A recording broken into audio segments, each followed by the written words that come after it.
நீங்க ட்ரெயின்ல டிக்கெட் முன்பதிவு செய்றீங்க. தவிர்க்க முடியாத சூழ்நிலையினால அத ரத்து பண்ணக்கூடிய சூழ்நிலை உங்களுக்கு வருது அப்படின்னா, நீங்க அதுக்கு கேன்சலேஷன் சார்ஜஸ் பே பண்ண வேண்டிய சூழ்நிலை கண்டிப்பா உண்டு.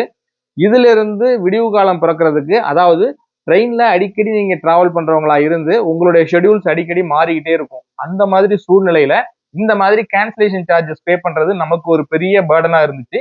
இத போக்குறதுக்கு மத்திய அரசு, அதாவது மத்திய ரயில்வே துறை ஒரு முக்கியமான அறிவிப்பை குடுத்திருக்காங்க. அதாவது ஃபர்ஸ்ட் டைம் நீங்க டிக்கெட் புக் பண்ணி வேற ஏதாவது டேட்டுக்கு வந்து அதை மாடிஃபை பண்ணணும் அப்படின்னா கேன்சல் பண்ணிட்டு புதுசா புக் பண்றதுதான் ஏற்கனவே உள்ள நடைமுறை.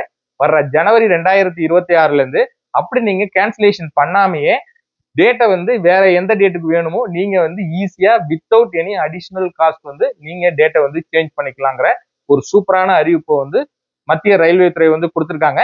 இந்த இன்ஃபர்மேஷன் உங்களுக்கு ரொம்ப யூஸ்ஃபுல்லா இருந்ததுன்னா ஒரு லைக் பண்ணிட்டு உங்க ஃப்ரெண்ட்ஸுங்களுக்கும் இந்த வீடியோவை ஷேர் பண்ணுங்க.